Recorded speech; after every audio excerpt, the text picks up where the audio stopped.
What's going on, guys? Welcome to another gameplay video. Today we are testing out a user-submitted deck. This is Turn 1 Sol Ring's Azorius Hatebears list. Now, I have a few theories about Hatebears in Standard that we'll talk about throughout this video, and we'll talk about some of those theories when we actually go through this list. So let's jump in with that. So the idea, if you don't know, behind a Hatebears list is very simply to play a bunch of like 2/2-esque creatures that all have usable abilities that can kind of shut out whatever the opponent does. Traditional Hatebears decks run things like Thalia, which makes non-creature spells cost more.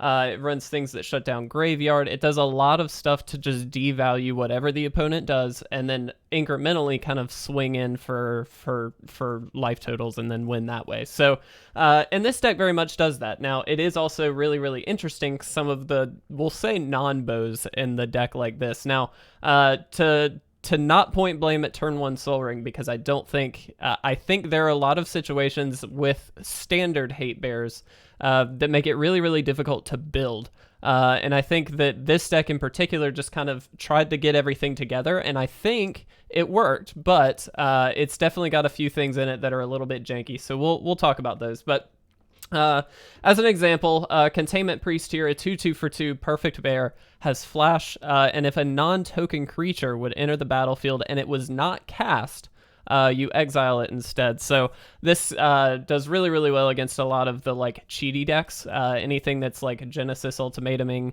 or maybe something that's pulling Reanimator stuff from the graveyard. This kind of just shuts those down. And because it has that flash ability, you can kind of just do that at any point. So you can kind of leave up mana, and especially if you know you're against the right deck, this really shuts them down. Hushbringer, which is one of the non-bow cards in this list, is a 1/2 for 2, so just under bear, but it does have flying and lifelink, which is very, very good. But creatures entering the battlefield, do not cause their abilities to trigger, if they enter the battlefield or die. What's important about this is a lot of our stuff, specifically things like Basri's Lieutenant and Deputy of Detention, have abilities that trigger when they enter the battlefield, which can be a bit of a non-bow, but there are some instances where like you just hold on to the Hushbringer until you play out some of these other things, and then you can kind of bring this out as a bit of a, not a haymaker because it is just a 1/2 flyer, but it does stop a lot of things. Now, one interaction that is a little bit rough sometimes is the Uro or Croxa interaction. So on one hand, yes, it does shut down the abilities. Like on Uro, you don't draw a card and you don't gain 3 life and you don't put a land out, but for 3, they still get a free 6/6, and it sticks because there is no sacrifice trigger. So just worth noting, there are going to be situations where this could help or hurt us, but ideally this is going to help us most of all. Tithe Taker. Interesting card here. It's a 2/1 for 2. During your turn, spells your opponents cast cost 1 more to cast, and abilities your opponents activate cost 1 more to activate unless they are mana abilities. Now, this also has Afterlife, so when it dies, you get a 1/1 black and white spirit creature token with flying. What's important is, again, with Hushbringer, if this dies and Hushbringer's out, you don't get the token, so just keep that in mind. But this is a really, really good way, especially against control lists, to kind of keep them off of whatever they're trying to do, or at least slow them down enough that you can kind of get in the win very, very quickly. Ghostly Pilferer, a new addition from Core Set 2021, a 2/1 for 2. When it becomes untapped, you can pay 2, and if you do, you get to draw a card, which is great for this list, because, again, most of the deck is cheap. It's great to be able to get to that 2-for-1 turn very, very quickly, where you just start playing out multiple threats per turn. That's kind of what Hatebears is trying to get to.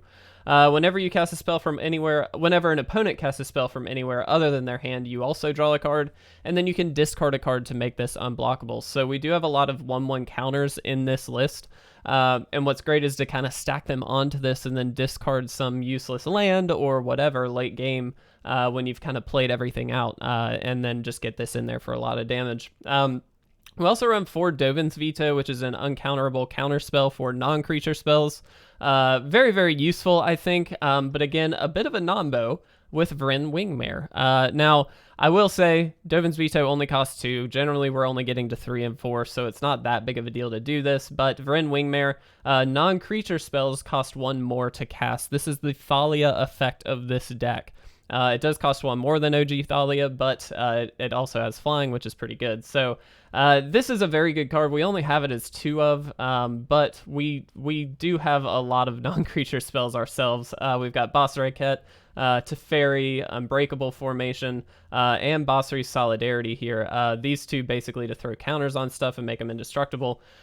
That can be a bit tricky. So just a bit of a careful kind of thought if you're trying this deck out. I think there's some very interesting nombos that you do have to keep your mind on. But regardless, Dovin's Veto, very good. Vryn Wingmare, very good as well, and especially because this serves kind of as an evasive threat as well as the Pilfer to throw some counters on. Already talked about these 2 a little bit. Basri Ket is a nice new planeswalker, able to throw on some 1/1 counters, make stuff indestructible, even get a lot of extra creatures out, which is great. All around, just a really, really efficient planeswalker. Teferi, obviously a great tempo play and shuts down. It kind of acts as a hate bear itself. It shuts down a lot of instant speed stuff, which is great as well. 3 Deputy of Detention to deal with permanents that hit the board that you just don't have another way to deal with. This is a really, really good card in my opinion. And then Basri's Lieutenant is another new card, so 3/4 for 4, obviously not a bear, but very, very good. Has Vigilance, Pro Multicolor, and you get to throw a 1/1 counter on something when it comes into play, assuming you don't have Hushbringer out. And then also, when it or another creature dies, if it had a 1/1 counter on it, you get a 2/2 white Knight creature token with Vigilance. So very, very nice there. Now, as far as lands go, we do have 22, which is part of why the draw here is really important to make sure that we get to our land drops. 10 plains, 5 islands, 4 Hallowed Fountain, and then just 3 Temple of Enlightenment, which I do agree with. We don't really want to be running into a situation where we just have tons and tons of tap lands coming out. So I think that skew makes a lot of sense, and at 22 lands with a curve of only 4, I think it's great as well. So turn 1 Sol Ring, thank you so much for the submission. Let's see how it does. Turn 1 Sol Ring, if you don't know, historically on our Discord is one of the main deck builders along with a few others, Spinneraptor, Cactus, all kinds of people in our Discord that are really, really awesome. Turn 1 Sol Ring has been very, very good with his deck submissions in the past, so I'm hoping that we are getting another good one here. I'm going to keep this. Thankfully, again, because most of our deck is sitting at 2 and 3, it's pretty easy to just kind of lean on a 2-lander and not really be crazy worried about that, if that makes sense. Don't know. This is probably just a blue-white flyers list, in which case Tithe Taker probably not going to do a crazy amount. But let's go ahead and play this here just as an in-case kind of measure. I do really like the Tithe Taker in general. Ooh, that coffee is hot. Yep, looks like just a Flyers deck, which means we're basically in just a race position, so we kind of just have to hope we can get there first. That is not a good start, I will go ahead and say. And unfortunately, that's just a matter of, we're lacking lands. So let's hold off. Let's see what they do. Okay. Part of me is hoping that they play out a non-creature thing here, but it doesn't look like they will. Sure. Let's go ahead and flash out the Containment Priest. Don't think it's going to be doing much this game, to be honest. So we can just Basri Ket, which is like fine. It's not amazing though, to be honest. I think I'm going to do this. So at the very least, this is going to be able to trade off with some stuff, and I'm happy to attack in here, despite them being able to block. If they kill Containment Priest, doesn't matter. We get rid of their threat, and then Tithe Taker, if it dies, we get a flyer. So can't be too mad about it. Chances are, I think we just lose this due to evasiveness, though. Unfortunately, we don't have a ton of flyers, and so there's not a lot we can do about this kind of thing. I do think we shut off their card draw. Well, actually, that doesn't matter quite as much, does it? Maybe the lifelink matters more. Don't love this, but it is what it is. They have 2 of these, so it doesn't really matter. Let's do this. We're just gonna do this. It really doesn't matter too much. They just get to free block these, but it is what it is. I think we just lose next turn anyway. 2, 3, 4, 5, 6, 7, 8, 9. Yep. I will concede that was a very quick game. Unfortunately, that just came down to efficiency. That's one of the decks that I think this kind of deck struggles against. It's the reason being, one, it just has flyers, and we don't have a lot of those. But more importantly, it just has passive effects. And what I mean by that is lords and things like that. Those just happen. Those aren't like activated abilities or anything like that. And so there's not much in our deck that can just straight deal with those. Other than pulling like a Deputy of Detention to be able to exile it. But other than that, there's not a whole lot we can do about it. So that's fine. That's just the way it falls. We'll keep this. Again, this is actually a great hand just because we've got multiple easy playables. Depending on what we're against, we can find the best one.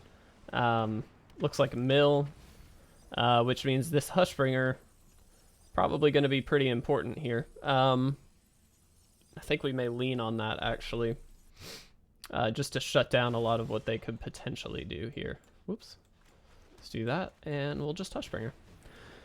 This just shuts down other apprentices or anything that, you know, a wall of Lost Thought or whatever, that just kind of would come in and do some random stuff. So let's do this.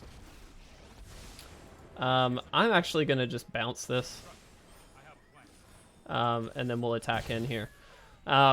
So this obviously shuts down instants and sorceries. So now anything, excuse me, instants only. But now anything that they do doesn't counter anything.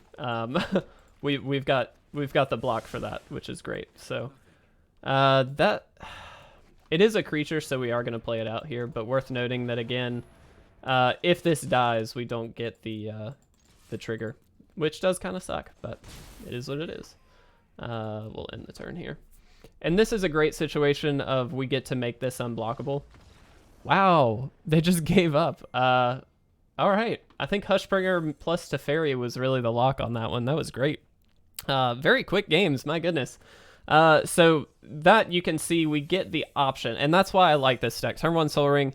My criticism of the non-bows, I think, is an important one to make, but I think that that's just the nature of the current cards available for a Hatebears deck. I think you're going to have some of that. And I think it's great in this instance to have access to all of them. And I think that that game really proves that, where you've got a situation that, you know, Hushbringer really shuts down a lot of what they're doing. And then that plus Teferi just means that any of their creatures don't have any ETB effects. Plus, they can't counter anything that we're doing, which just makes it really difficult for them to do very much. So really, really fantastic.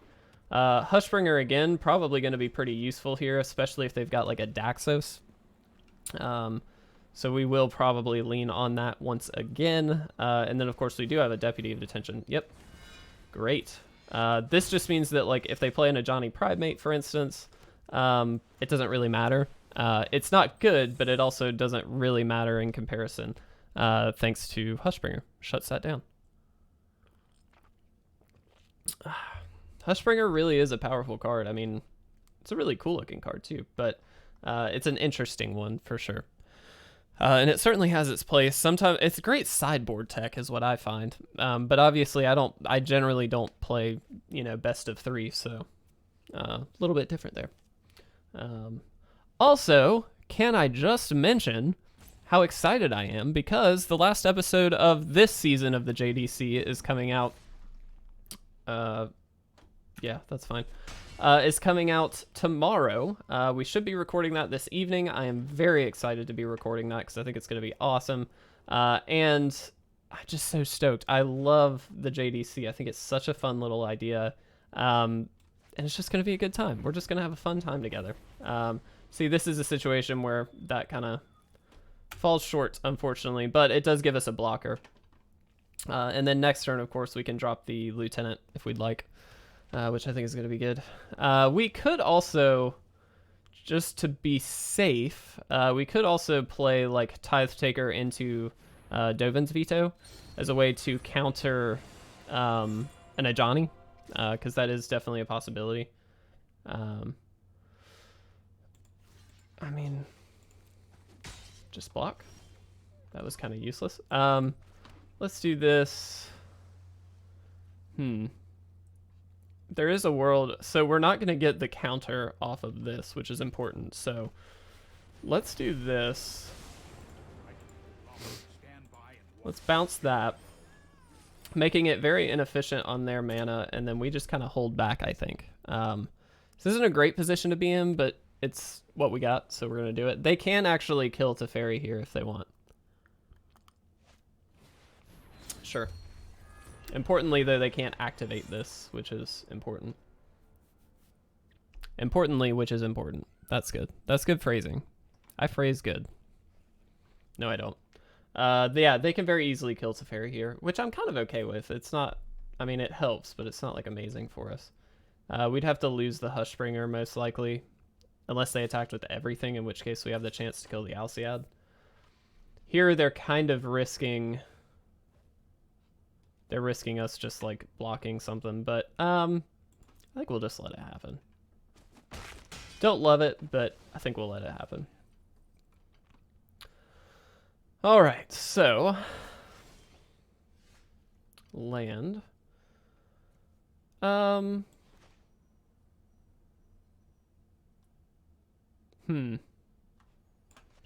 play the Tithe Taker here, which I don't, again, I don't love it, but that's what we're going to do. And then we'll play out the Temple of Enlightenment. We'll throw that on the bottom. And I think we're going to leave up this Dovin's Veto just on the off chance. It's not doing a ton for us to put the Ghostly Pilferer out, to be brutally honest. And if this is a turn where they just drop an Ajani, which I think they would have last turn if they had one, and they instead played Heliod, but I'm going to be a bit cautious here and play this way. Again, just because I don't think much is going to happen there regardless. So, looks like no Ajani though, and that's fine. They get lifelink in. They get this guy in. Okay.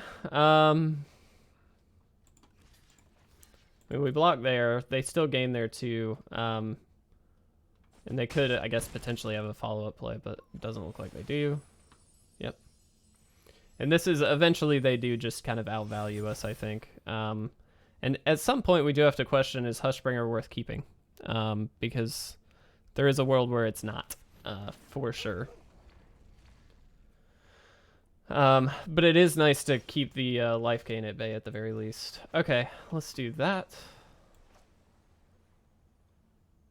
Let's do this.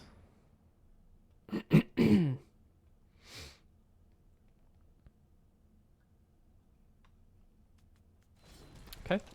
And again, unfortunately, that doesn't do anything. And then I think we pass. We can always flash out Containment Priest if we need to. But I doubt we'll... we may. I don't know.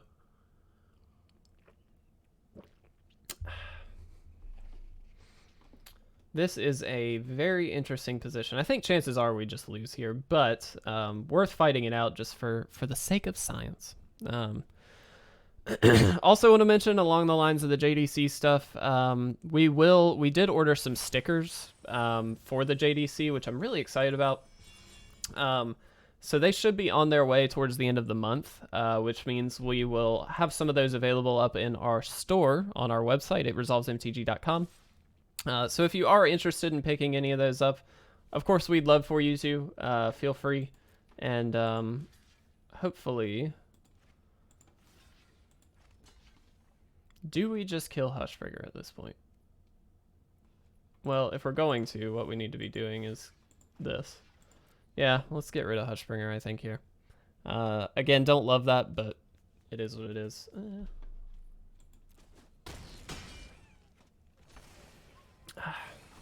Yep.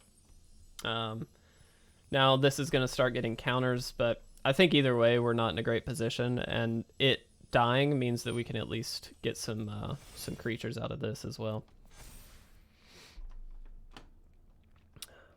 But yes, so stickers will be available for it just is the JDC logo, but they're die cut stickers, so they look really cool, I think. I'm excited to get those in because I haven't yet seen them in person, but they look really, really cool from the proofs and everything. So very excited about that. We have been planning and planning, I'm saying nonstop, for what we're going to do with this JDC stuff. Got a lot of really good ideas, a lot of really awesome opportunities for a lot of other YouTube channels. And I think it's going to be just a really nice collaborative effort on everybody's part. And I think that that's really the key. I think, something that I just want to point out that it resolves, this has been by design, so to speak, has not been great about reaching out and collaborating with a lot of other people. We have on occasion. I know Justin from Red Zone Gaming, we did a podcast episode with him, and it was great. We've reached out Tyler from Burst of Knowledge back in the day, which was fun, and we actually did some really cool stuff together, and I thought that was great. I lived with Tyler for a while, just for the record, and we had a good time, but we've not been very proactive about reaching out and getting other channels involved, and I will 100% concede that is kind of on me. For anybody that doesn't know, It Resolves started with Will and I kind of sitting down and doing a podcast. If you don't know Will, go watch a podcast. You can see him. And he still does as much as he can, but really the bulk of the work gets put onto me because I don't have a kid and he does. And so unfortunately that's obviously going to be a rough, something tough for him to be able to do. So we do work together, but a lot of it falls on me, and I'm bad about relinquishing control of anything. It's my personality type. It is a fault. I'm very aware. But it is what it is, and that's just how it works. And so for me, it's a little bit tricky to be able to say, yes, let's get other people involved, because what if other people, don't come through on something or whatever? And so we're planning this in such a way that literally all they have to do is stuff that they already do. Record some videos, maybe participate in a weekly live stream, and that's like it, to make it very, very simple on everyone. But it still is a lot of effort and a lot of work, and so we're doing the best we can to make it, as easy but as fun as possible for everyone. So we're hoping that we can get there. That's my hope, but it certainly is a lot. Let's just block with these two. It's not great, but I don't really think we're going to have a great match. I mean, unfortunately, we just don't have a lot of cards that are going to be able to do very much here. Yeah, I think we just concede. We'll draw our last card here, but I'm thinking we're just going to concede. A Deputy of Detention. Well, that is good, but it's not good enough. I'm going to go ahead and concede. There's not really a way that we can win. So overall, I think this is an interesting deck. I think it either really locks out a deck or it really doesn't. The point is obviously for it to, and it definitely has a lot of the tools, but I think in that last game especially, we could see a bit of the non-bow reaction where Hushbringer, and keeping in mind I fully misplayed a few times, I believe, but I think we'll obviously take a second look at this one. We'll do another video with a few games. We can kind of sum up our thoughts then, but turn 1 Sol Ring, I really appreciate the submission, my dude. You are amazing, as always. He submits decks constantly, so thank you very much. Really do appreciate it, and we'll see you very, very soon for part 2. Thanks, guys.